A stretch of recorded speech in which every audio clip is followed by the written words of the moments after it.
তোমার কেটে গেছিলো কোথায়? তোমাকে তো আমি দেখলাম, পরেও যেন মনে হলো যে তুমি আছো, জানি না, আমি ঘুমের চোখে দেখেছিলাম, অত খেয়াল করিনি। কবিতা দি ফুল পাঠিয়েছে, থ্যাংক ইউ কবিতা দি, তোমাকে অনেক ধন্যবাদ, অনেক ভালোবাসা।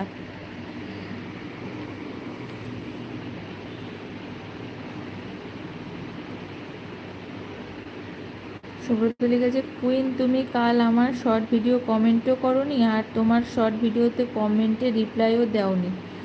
আচ্ছা, হয়তো ব্যস্ত হয়ে গেছিলো। কুইন তো আজকে কলেজ যাবে বলছিল, তো তবুও ধন্যবাদ এসছো। 1:46 তোমার লাইফটা কেটে গেছিলো। আমি যেন মাঝখানে ঘুমের মাঝেও একবার খেয়াল করে দেখলাম চলছে, তো কটায় সেটা আমি আর খেয়াল করিনি। দেখলাম যে একবার একবার অন করে দেখলাম চলছে। শিল্পা হাত তুলেছে। সুব্রত, এটা ঠিক না কুইন। হ্যাঁ কুইন, এটা ঠিক না, আমার নেট শেষ হয়ে গেছিলো। হ্যাঁ হ্যাঁ হ্যাঁ, কালকেও বলছিল যে ওর নেট 90% শেষ হয়ে গেছে। তো এগুলো একটু অ্যাডজাস্ট করে নিতে হবে সুব্রত, কিছু করার নেই। সুব্রত মজা করছে, কিছু মনে করো না কুইন।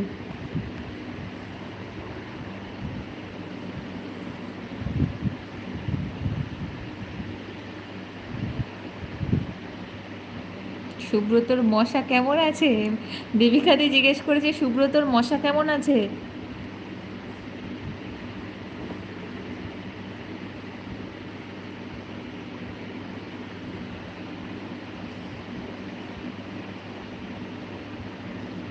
মশা নেই দেবিকাদি, সুব্রত লিখেছে মশা নেই। শিল্পা হাত তুলেছে। কুইন হচ্ছে, আমি আজকে সময় করে রাতে কমেন্ট করে দেব ভাইয়া। সুব্রত লিখেছে ও উড়ে গেছে। তাহলে হাতিটা কি আছে নাকি?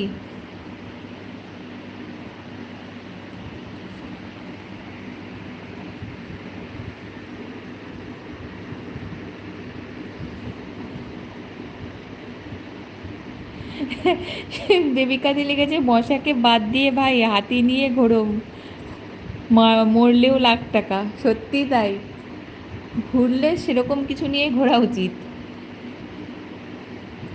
হলে বড় সড়ো ডাকাত হতে হবে, ছোটোখাটো ছিচকে চোর হয়ে লাভ নেই, বলে না।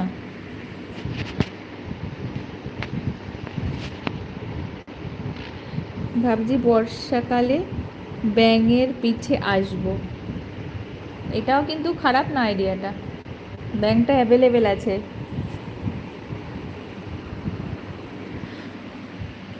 শিল্পা হাত তুলেছে। কুইন লিখেছে ও সিস্টার, তাহলে আমি আবার পরে আসবো। আচ্ছা আচ্ছা, ঠিক আছে। তুমি ভালো আছো তো? ভাবছি একটা ব্যাঙ ধরবো। হ্যাঁ হ্যাঁ, তুমি এখন আশেপাশে অনেক পেয়ে যাবে, চাপ নেই। প্রতিদিন একটা করে ধরে আর একটা করে ছেড়েও দিতে পারো, চাপ নেই।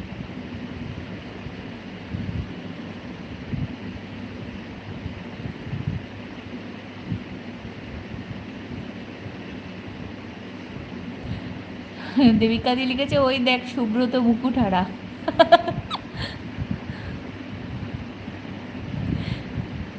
কুইন কুইন লিখেছে, আমি ভালো আছি। হ্যাঁ হ্যাঁ, ঠিক আছে, ভালো থেকো তুমি, টাইম করে অবশ্যই এসো সময় পেলে।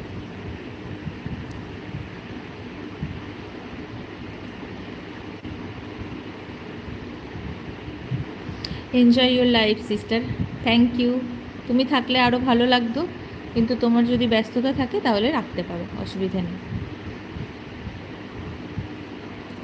সুব্রত বলছে, এই তো আমি।